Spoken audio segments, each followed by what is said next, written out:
بسم اللہ الرحمن الرحیم۔ اور کہانی آگے کچھ اس طرح سے شروع ہوتی ہے کہ اس نے اس کو بتایا کہ بارسل نیشنل کا ہونے والا نیا صدر اس کے پاس ہے وہ بریسلیٹ۔ ہمارے ملک کا اگلا وزیر اعظم وان فاتح رامزل اس کے گھر ہے تمہارا بریسلیٹ تالیہ۔ تو تالیہ نے کہا کہ تم پھر یہ سن لو کہ یہ جان لو کہ وہ ہمارے سامنے ہی کھڑا ہے۔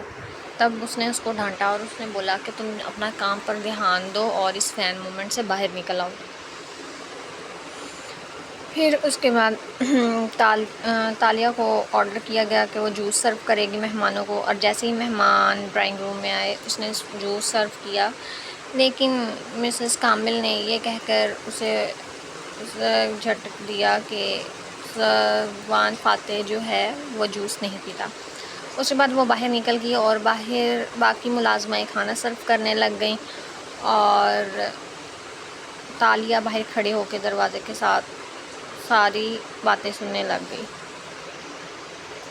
وان فاتح رامزل سے یہ پوچھا جا رہا تھا کہ کیا وہ اس اقتدار کو چھوڑ دینے والا ہے، تو اس نے بتایا کہ نہیں، وہ اس اقتدار کو جو اس نے اتنی مشکل سے حاصل کیا ہے وہ اسے کیسے چھوڑ سکتا ہے۔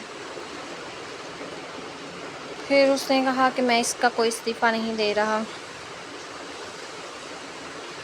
اور اسی دوران جو ہے اس نے کہا کہ آپ خواب دیکھتے ہیں، تو مسز کامل نے جو ہے اپنے خواب کے بارے میں بتایا، اور خواب جیسے ہی اس نے بتایا تو اس نے کہا کہ شاید آپ کے گھر کوئی نیا مہمان آنے والا ہے، جو آپ کی دوست نے آپ کو خواب میں بتایا تھا۔ اور اس کے بعد جو ہے پھر اس نے کہا کہ پوچھا کہ تنگو کامل نے اس سے پوچھا کہ انسان ایک جو ہے مکمل تعریف کی جو ہوتا ہے، اس میں خوبیاں بھی ہوتی ہیں اور خامیاں بھی، اور اگر ہم کسی کو اس کے ویکسٹ لنک سے جج کرتے ہیں تو ہم بہت برے جج بنتے ہیں۔ لیکن رسول اللہ علیہ وآلہ وسلم وہ انسان ہے جن کے اندر صرف خوبیاں اور اچھائیاں تھیں۔ یہ وہ دونوں جو ہے ڈسکشن کر رہے تھے، اور پھر اس نے آگے بولا کہ جو شریعہ نے ان کو ایک گستاخ کو ہر وہ سزا ملنی چاہیے جو شریعہ نے مقرر کر رکھی ہے۔ علماء کو اس بارے میں کھل کے بولنا چاہیے اور مال پارلیمنٹ کو پراپر قانون سازی کرنی چاہیے، اور جو بھی سزا قرآن و سنت کے مطابق ہے وہ دی جائے، مثالیں سیٹ کی جائیں۔ لیکن وہ رکا۔ تالیہ نے گردن مزید اوپر کی، وہ انہی پرسکون آنکھوں سے ان سب کے چہرے دیکھ رہا تھا۔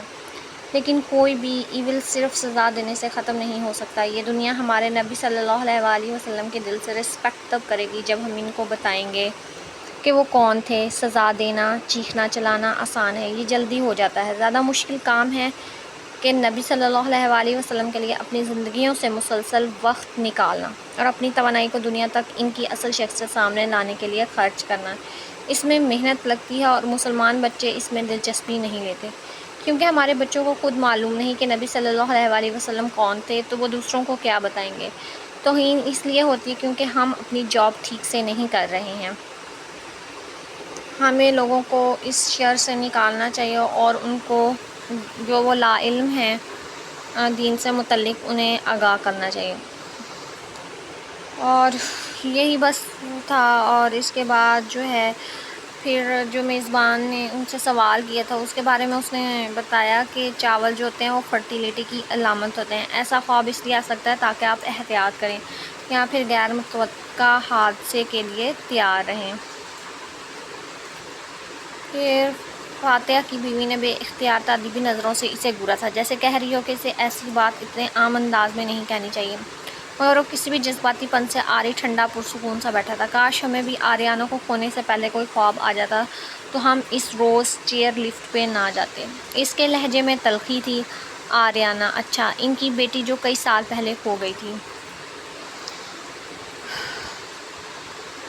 علی بن کامل نے اپنے مہمان کو تحفہ پیش کیا، اور وہ تحفہ، تالیہ کی سانس اٹکنے لگی، وہی شیشے کا باکس تھا جس میں سنہری سکہ رکھا تھا۔ فاتح نے مسکرا کے بچے سے باکس لیا۔ علی کامل اب اس سے منسلک کہانی سنا رہا تھا، مگر فاتح رامزل نے باکس کھولا اور سکہ نکال کے اوپر اٹھا کے دیکھا، دونوں طرف پلٹائیں۔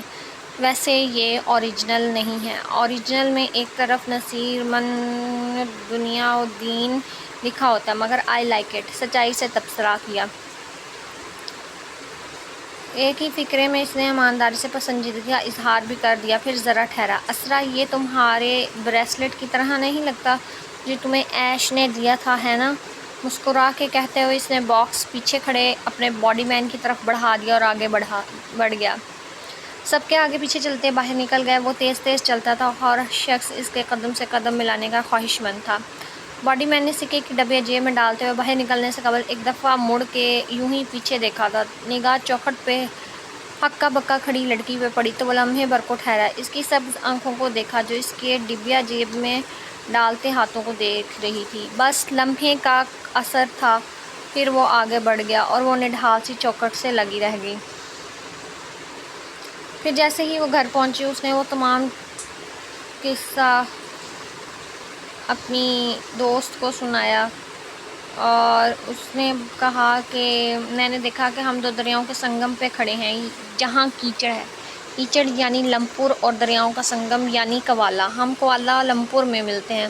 کوالا لمپور KL ہمارا شہر۔ وہ تیز بولتی جا رہی تھی۔ آج ہم ملے مگر ملاقات نہیں ہوئی، شاید اس کے خواب پورے ہونے کا ابھی وقت نہیں آیا۔ لیکن میں نے یہ بھی دیکھا تھا داتن کہ اس کے سر پر ایک پرندہ چکر کاٹ رہا ہے، سنہری رنگ والا سرخ پرندہ جس کی آنکھیں ایسی نیلی گویا بلو سفائرز ہوں، آئیز ایز بلو ایز سفائر۔ داتن چونکے زیر لب بڑبڑایا۔ ہما فینکس وہ پرجوش تھی۔ فاتح رمضل کے سر پہ ہما جو علامت ہے خوش بختی اور دوبارہ جنم لینے، دوسری زندگی کی، یعنی کہ ہمارا اگلا جو او خدایا۔ فاتح رمضل نیکسٹ مالے پہ وزیر اعظم۔ واؤ تالیہ، واؤ۔ داتن نے خوشی سے اس کا ہاتھ دبایا تھا لیکن پھر وہ ٹھٹک کے رکی۔ مگر اس کا مطلب یہ ہے کہ ہمیں اگلی چوری اپنے مستقبل کے وزیر اعظم کے گھر کرنی ہے، ایک عزم سے کہتی وہ اٹھی اور داتن کی آنکھوں میں دیکھا۔ مجھے اپنی چابی فاتح رمضل سے واپس لینی ہے، کیا تم اس کے لیے تیار ہو؟